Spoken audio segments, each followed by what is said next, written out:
assumptions of law of DMU. Law of DMU आपको क्या बताता है?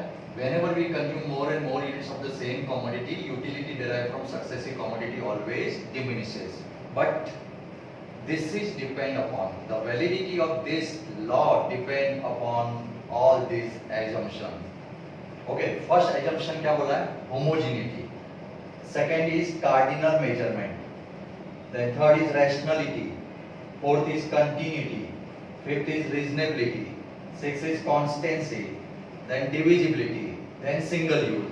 The smart code क्या है इसका?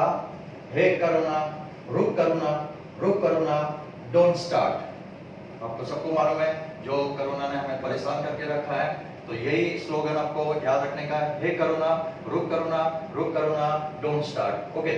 Now what are the assumptions of this law? First क्या बोला है? Homogeneity. Homogeneity मतलब आप जो ये स्केड्यूल बना रहे हैं, मार्शल क्या बोल रहा है कि मैंने ये जो स्केड्यूल बनाया है कौन से ग्राउंड पे बनाया है कि all units of mangoes are homogeneous means uniform, same in size, same in colour and same in taste, then this law is applicable. तो ये तो सबको ही मालूम है कि अगर इस मैंगो का साइज भी चेंज हो जाएगा, कलर भी चेंज हो सकता है, तो ये लॉ नहीं अप्लाई होगा. Let us take one further example. मैं आपको ये बताता हूँ कि इसने क्यों बोला है कि होमोजेनियस ही होना चाहिए. सपोज फर्स्ट मैंगो एकदम छोटा सा मैंगो लिया, ओके, चिंटुकड़ा मैंगो, हंसाने के लिए आपको बता रहा हूँ, ओके, स्मॉल छोटा सा चिंटुकड़ा मैंगो लिया फर्स्ट मैंगो, तो नेचुरली आप फर्स्ट मैंगो खाएंगे, यू गेट मोर यूटिलिटी.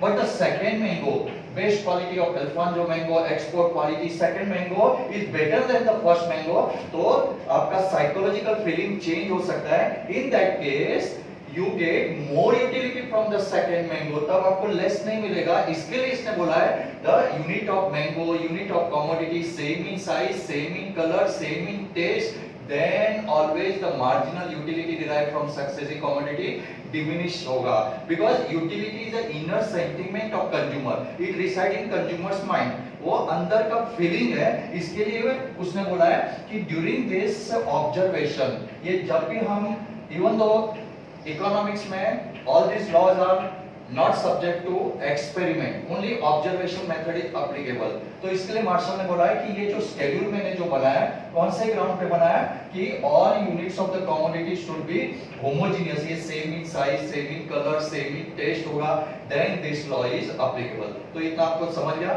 तो first you have to write for homogeneity, that means the unit of commodity must be identical, same in size, same in color and same in taste. Now the second conditions क्या बोला है? Cardinal measurement.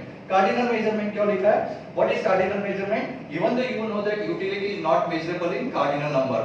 Martial आपको क्या बता रहा है कि मैंने जो स्केड्यूल बनाया है कौन से ग्राउंड पे बनाया है कि मैंने ऐसा एज्यूम किया है कि utility is measurable in cardinal number.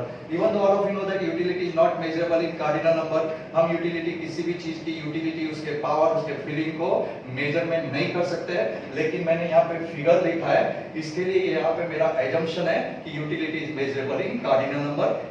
It is added, इसको ऐड कर सकते हैं, सबट्रैक्ट कर सकते हैं. इसके लिए ये सेकंड एजम्पशन है. थर्ड एजम्पशन क्या बोला है? रैशनैलिटी. याद रखना बराबर. Rationality means consumer should be rational. What is the main aim of all of you are rational consumer? Yes. तो what is the main aim of rational consumer? We want as a consumer we want always maximum satisfaction. You know that what is your maximum satisfaction level. ऐसा समझ के हमने सब ये law start किया है. इसलिए एजम्पशन में थर्ड लिखा है कि consumer should be rational, then this law is applicable. Okay, this law is not applicable on miser, this law is not applicable on beggar. इसके लिए यहाँ पे rationality is the one of the conditions और assumptions of this law. Next है continuity. Title से मालूम पड़ता है कंटिन्यूटी मींस ये जो ऑब्जर्वेशन में लिखा है या स्केड्यूल में लिखा है units of mango, okay, there must be continuous consumption. There is no time gap between the consumption. First mango, second mango, third mango आप कंटीन्यूअस कंजम्पशन करेंगे, then this law is applicable. तो this law is applicable या validity of this law is based on continuity. This assumption आपको सबको समझ में आ रहा होगा. फर्स्ट एजम्पशन क्या है? बोलो. Units of mango should be homogeneous. Second is cardinal measurement. Third is rationality that means consumer is rational, okay, जिसके ऊपर आप ऑब्जर्वेशन कर रहे हैं वो कंज्यूमर रैशनल होना चाहिए।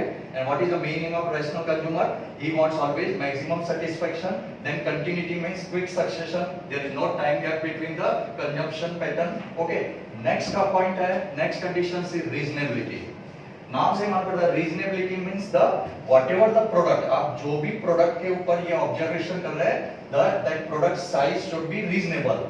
इन units of mango, complete one mango, complete mango लिखा है, तो units of mango should be reasonable size. अभी मैं मैंगो के बदले अगर मैं यहाँ पे लिखता हूँ units of water, what is a normal size? आप किसी को पानी देते हो तो क्या नॉर्मल साइज? क्या स्पून में जाके देते हो? क्या चम्मच में उसको पानी पिलाते हैं? नहीं, complete one glass, okay, second glass, first, second, third glass of water, fourth glass of, तो that is the normal size. इसके लिए लिखा है the size should be reasonable, not too big, not too small. This is the condition. If this condition is applicable, then this law is applicable. Okay? तो अगर आप units of water लेते हो और यहाँ पे आप 1 2 3 4 5 लिखा है, तो this must be क्या है?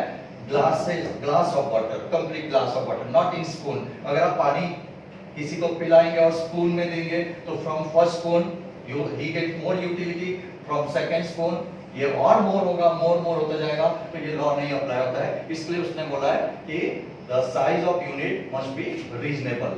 Understood? Again repeat कर रहा हूँ, HC, RC, RC. Next point is a C means constancy. Next point is constancy. What mean by constancy means income of the consumer, taste of the consumer remain constant at least during the period of our analysis. That means मैंने ये जो schedule, मैंने का मतलब mister Alfred Marshall ने जो schedule बनाया है, उस समय क्या सोचा है कि यहाँ पे मार्जिनल यूटिलिटी चेंज हो रहा है, बट द अदर कंडीशंस, जब अदर फैक्टर्स मैं बोल रहा हूँ, no change in income of the consumer at least during the period of our analysis, no change in taste of the consumer at least during the period of our analysis, no change in price of the product at least during the period of our analysis. That means ये schedule का जब आप analyse कर रहे हैं, तब ये सब पॉइंट्स है ना, वो कांस्टेंट सी ऐसा समझ के ये लॉ को आपको स्टडी करने का है। ओके, तो what you have to write in this point? Okay, income of the consumer, then the price of the product, taste of the consumer remain constant during the period of our analysis. Then ninth point है, ninth conditions क्या है? Divisibility. Divisibility का मतलब क्या है कि ये जो भी आप प्रोडक्ट ले रहे हैं, ये डिविजिबल होना चाहिए। That is non divisible goods के ऊपर ये लॉ अप्लाई नहीं होता है। अगर कंडीशंस में लिखा है डिविजिबिलिटी, मतलब कि यहाँ पे आपने मैंगो बोला है, तो mango is divisible, but this law is not applicable for example motor car. Okay, अगर आप लाइफ में मोटर कार परचेज करते हैं, 5 मोटर कार, तो सेम टाइप की मोटर कार नहीं परचेज करते हैं। ओके, फर्स्ट मोटर कार हो सकता है टाटा मोटर कार हो या टाटा कंपनी की हो, सेकंड में भी मारुति कंपनी, थर्ड में भी Mercedes. Okay, that means this law is applicable for divisible goods. This is the one more conditions of this law. Okay, and the last point is single bond. That means all of you know that utility may be multi-purpose.